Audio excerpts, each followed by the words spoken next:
Hi everyone.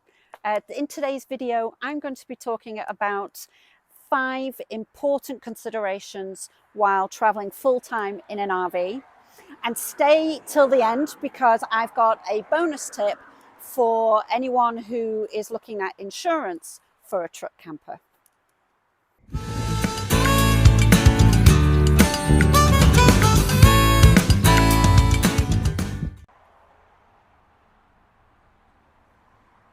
Okay, let's talk about Wi-Fi, which apparently is up there somewhere.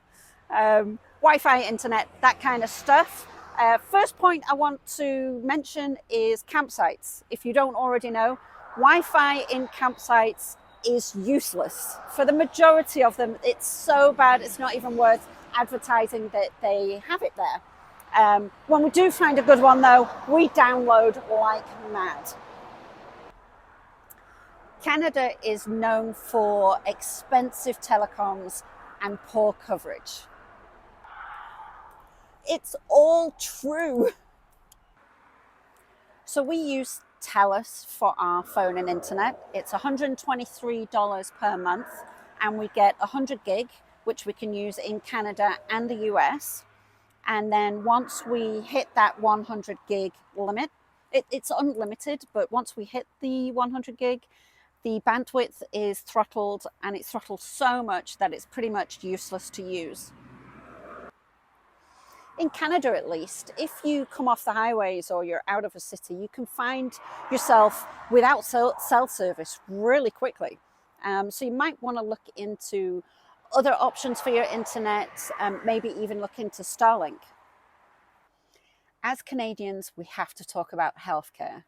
Now, we do get federal healthcare, which is free, and we also get provincial healthcare, which is free, but there are restrictions, and each province is different as to what is an eligible resident for that province. Now, we are from BC, so in BC, you need to be in the province for 6 months of the year to be classed as a resident, or now, I'm going to quote from their website because this gets a little bit complicated, because they say you need to be physically present in BC at least 6 months in a calendar year, or if you are outside of BC for vacation purposes only, you are allowed a total absence of up to 7 months in a calendar year. Now, I don't work, we don't work. So is our traveling classed as vacation? And if so, does that mean we can leave the province for 7 months? If you know the answer, please comment below, because we're still trying to kind of figure this one out.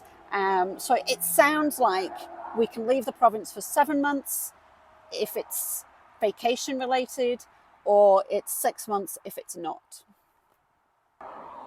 So in case you don't know, Canadian federal government covers for any emergency healthcare that you have, and the provincial healthcare covers you for non-emergency health problems.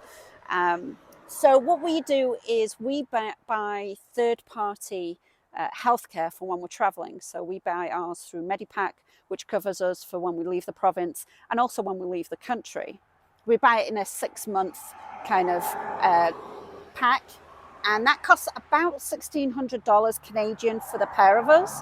That can change year to year, but it's roughly around that price. Now, that could be different for you. It all depends on your age, any conditions you already have, and dependent on where you're traveling to too. So you'd need to research that and figure out for yourself how much that would cost. Just gotta fix it. I'm not fooling anyone, am I? There's no chance I'm fixing something on my own. When it comes to maintenance, you have to get like an RV specialist really to do any fixing. So that could take weeks and months. We found that ourselves.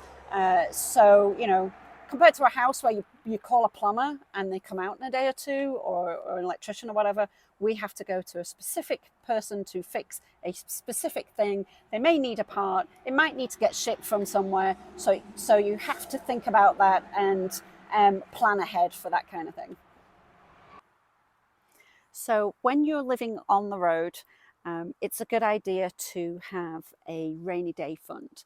If you need something fixed, you need to obviously pay for that, but you're more than likely going to need accommodation as well, hotel, motel, whatever that might be. So it's a good idea to have a rainy day fund. And next up, social circles. I could have said social connections, but I don't think that would have worked as well.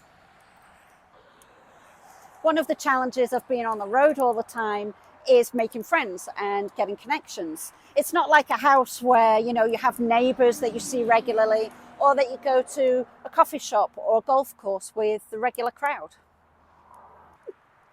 Okay, this is take number 20. So whatever I say, you guys are getting it. I'm not doing it again. We've made friends through house sitting, and we use Trusted House Sitters and House Sitters Canada. And how it works is people go on vacation and we look after their house and their pet.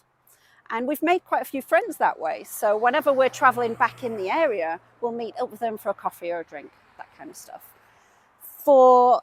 It's not the same as having, you know, your regular neighbors, but for some of you, I imagine that's not a bad thing.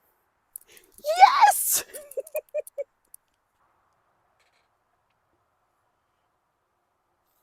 So to get your post, in Canada, you have to have a postal address for things like a driver's license or a bank account. CRA, the taxman, they want you to have a postal address.